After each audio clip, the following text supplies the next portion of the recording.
Hello दोस्तों, स्वागत है आपका हमारे चैनल मैथमेटिक्स में। दोस्तों, मैं आपको पढ़ाने वाला हूँ आज कुछ बेसिक नॉलेज, जैसे कि बिंदु किसे कहते हैं, रेखा क्या होती हैं, कोण किसे कहते हैं, समांतर रेखाएं क्या होती हैं, लंब रेखा क्या होती हैं और कोण क्या होते हैं, कोण कितने प्रकार के होते हैं, इन सभी के बारे में आज पढ़ने वाले हैं हम। तो देखो, पहले बिंदु क्या होती है। बिंदु जैसे एक पॉइंट है, इसी को हम बिंदु कहते हैं। तो बिंदु की डिफिनीशन क्या होती है, इसकी ना ही लंबाई होती है और ना ही चौड़ाई होती है, उसे बिंदु कहते हैं। बिंदु की डिफिनीशन क्या होगी, जिसकी ना ही लंबाई होती है, ना ही कोई लंबाई और ना ही कोई चौड़ाई होती है, और ना ही कोई चौड़ाई होती है, और ना ही कोई चौड़ाई होती है, उसी को ही हम कहते हैं बिंदु कहते हैं। तो दोस्तों, एक बिंदु से हम कितनी रेखाएं खींच सकते हैं, एक बिंदु से हम कितनी रेखाएं खींच सकते हैं। तो एक बिंदु से हम अनंत रेखाएं खींच सकते हैं। कुछ इस प्रकार खींच सकते हैं, कुछ इस प्रकार खींच सकते हैं, कुछ इस प्रकार खींच सकते हैं, कुछ इस प्रकार खींच सकते हैं। तो हम एक ही बिंदु से हम अनंत रेखाएं खींच सकते हैं। तो एक बिंदु से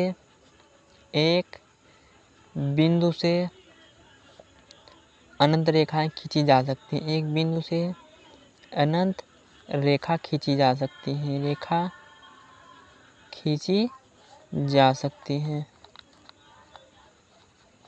तो इसके आगे हम देखने वाले हैं कि हमें रेखा किसे कहते हैं। जो रेखा होता है उसे क्या कहते हैं, रेखा। तो रेखा क्या होती है, जैसे मान लो एक रेखा है, इसी को हम रेखा कहते हैं। तो रेखा की ना ही प्रारंभिक बिंदु होती है, ना ही अंतिम बिंदु होती है। इसकी डिफिनीशन क्या होगी, इसकी ना ही प्रारंभिक बिंदु होती है, ना ही प्रारंभिक बिंदु होती है, और ना ही अंतिम बिंदु होती है, और ना ही अंतिम बिंदु होती है।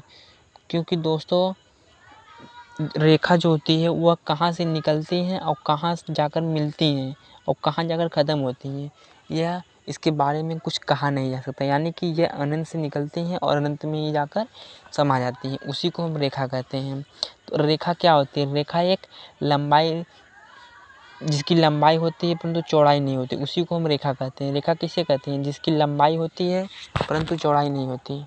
इसकी लंबाई होती है, क्या होती है, जिसकी लंबाई तो होती है, लंबाई होती है परंतु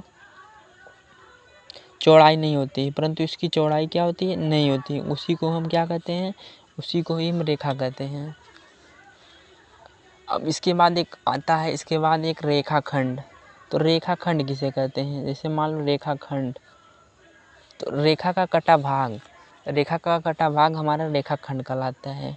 जैसे एक रेखा था, तो रेखा का एक कटा भाग हम ले रहे हैं, यहाँ से ए और बी।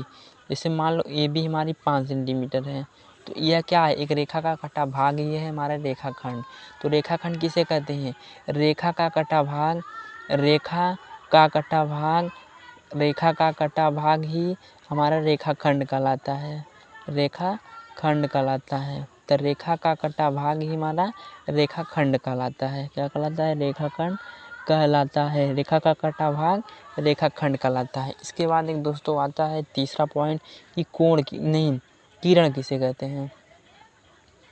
तो किरण को किसे कहते हैं, तो किरण जो होता है, इसकी स्टार्टिंग पॉइंट तो पता रहती है। ऐसे मान लो कोई टॉर्च दिया है हमें, मान लो अगर कोई टॉर्च है, जैसे टॉर्च की से प्रकाश निकलती है, टॉर्च से क्या होती है, प्रकाश निकलती है।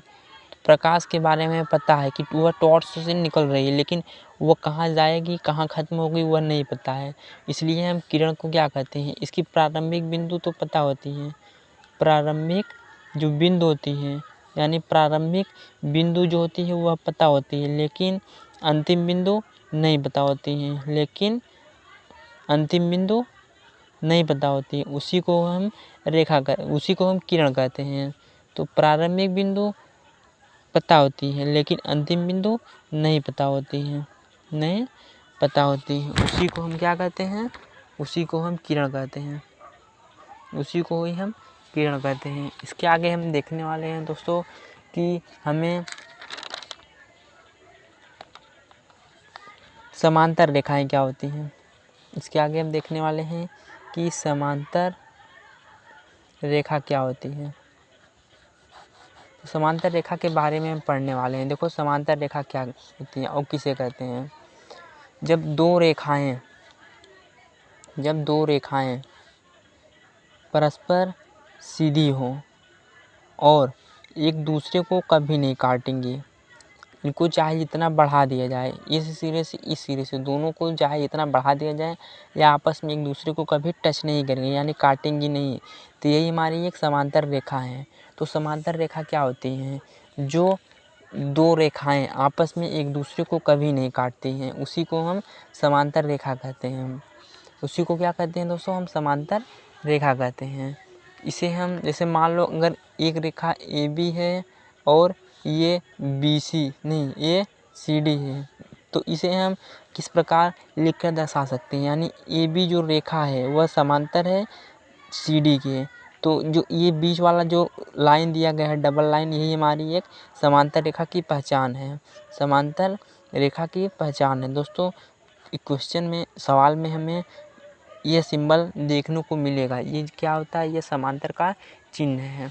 अब तीसरा एक पॉइंट इसमें अलग से आ जाता है, वह क्या है, एक लंब रेखा क्या होता है, यानी जो लंब होता है वह क्या होता है। ऐसे मान लो कोई एक लाइन है, इस पर अगर हम कोई एक इस प्रकार रेखा खींचें कि इस पर 90 डिग्री का कोण बने, इस पर कोई इस प्रकार एक रेखा खींचें कि जो हमारा एक 90 अंश का कोण बनाए दोनों साइड, यही हमारी लंब रेखा का होती हैं, यही हमारी लंब होती हैं। जब दो रेखाओं के मध्य बना कोण 90 अंश का होता है तो वह रेखा आपस में एक दूसरे के लंब होती हैं। ऐसे मान लो यह रेखा ए बी थी और जो लंब जो हम डाले हैं रेखा यह सी डी है, तो इसे किस प्रकार लिखेंगे, जो सी डी है यह लंब है किस पर, ए बी पर, तो जो यह उल्टा टी होता है इसी को हम लंब कहते हैं। लंब रेखा का समीकरण इसी को कहते हैं। यानी लंब क्या होता है, जब किसी एक लाइन पर कोई ऐसी रेखा खींची जाए जो इसको बराबर भागों में नहीं, जो इसको 90 अंश के कोण पर काटती है, उसी को हम लंब रेखा कहते हैं। अब लंब रेखा के बारे में पढ़ लिए, अब इसके आगे हम पढ़ेंगे कि कोण किसे कहते हैं। जो कोण होता है, कोण की डिफिनीशन क्या होती है, यानी कोण को हम क्या कहते हैं, एंगल, यानी कोण के बारे में हम पढ़ेंगे। देखो कोण की डिफिनीशन क्या होती है, एक ही बिंदु से निकली दो किरणों के मध्य झुकाव को ये हम कोण कहते हैं। एक ही बिंदु से निकली दो किरणों की स्टार्टिंग पॉइंट तो पता होती है लेकिन अंतिम पॉइंट नहीं पता होती हैं। तो एक ही बिंदु से निकली दो किरणें के मध्य झुकाव को ही हम क्या कहते हैं, कोण कहते हैं। तो कोण की डिफिनीशन यही होती है कि एक ही बिंदु से निकली दो रेखाएं, एक ही बिंदु से निकली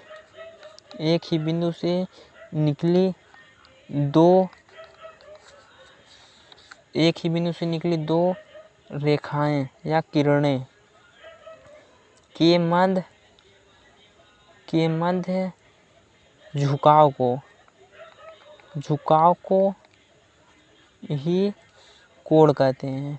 झुकाव को ही क्या कहते हैं, कोण कहते हैं। अब कोण के प्रकार हम पढ़ने वाले हैं, कोण कितने प्रकार के होते हैं। तो दोस्तों हम देखेंगे कोणों के प्रकार यानी टाइप्स ऑफ एंगल, कोणों के प्रकार। तो कोण अनेक प्रकार के होते हैं, जैसे इसमें पहला दिया है हमें न्यून कोण, इसमें पहला हो न्यून कोण। तो न्यून कोण क्या होता है, न्यून कोण तो ऐसा कोण जो 90 अंश से छोटा होता है उसी को हम न्यून कोण कहते हैं। न्यून कोण क्या होता है, वह कोण जो 90 से छोटा होता है, यानी इस प्रकार हमारा एक कोण बना है, इसे हम थीटा मान लेते हैं। तो यह थीटा जो बनेगा यह 90 से क्या होगा, छोटा होगा। तो न्यून कोण किसे कहते हैं, न्यून कोण 90 से जो छोटा होता है, ऐसा कोण जो 90 से छोटा होता है, उसी को हम न्यून कोण कहते हैं। उसी को हम क्या कहते हैं, न्यून कोण, यानी एक्यूट एंगल। अब हमें इसमें दूसरा देखने को मिल रहा है कि समकोण। अब ये समकोण क्या होता है, ऐसा कोण जो 90 अंश के बराबर होता है, यानी ऐसा कोण जो 90 अंश के बराबर होता है, उसी को हम समकोण कहते हैं। बराबर होता है वह हमारा एक समकोण कहलाता है, यानी जो कोण बनेगा वह क्या बनेगा, 90 अंश के बराबर होगा, यानी यह कोण हमारा एक 90 अंश का है, यही हमारा एक समकोण है। अब इसके आगे हमें देखने को मिलेगा कि अधिक कोण किसे कहते हैं। तीसरा हो जाएगा अधिक कोण। अधिक कोण क्या होता है, देखो जो 90 अंश से तो बड़ा हो लेकिन 180 अंश से क्या हो, छोटा हो, उसी को हम अधिक कोण कहते हैं। अधिक कोण किसे कहते हैं, ऐसा कोण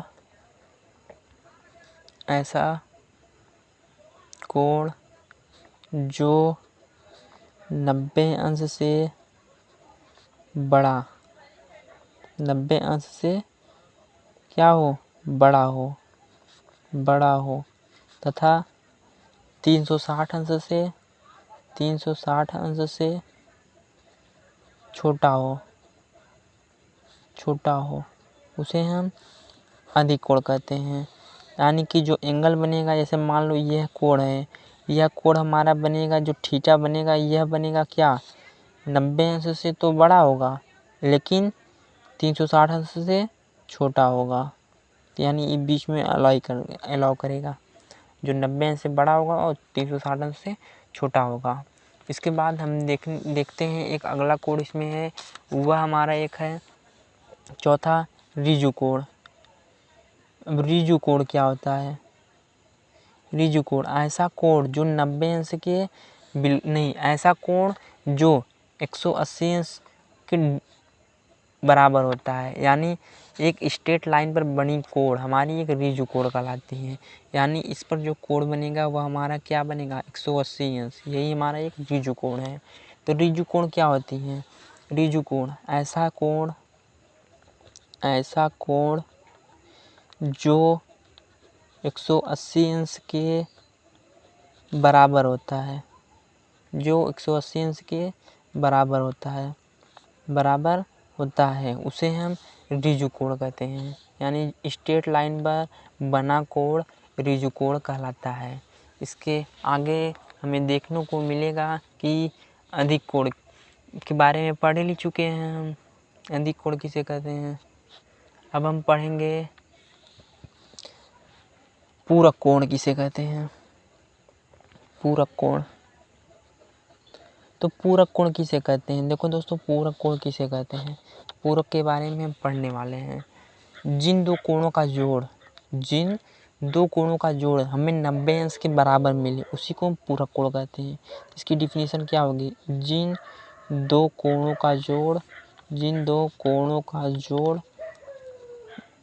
90 अंश के बराबर हो, जिन दो कोणों का जोड़ 90 अंश के बराबर हो, उसे हम पूरक कोण कहते हैं। क्या कहते हैं, पूरक कोण कहते हैं। यानी θ1 + θ2 बराबर 90 अंश।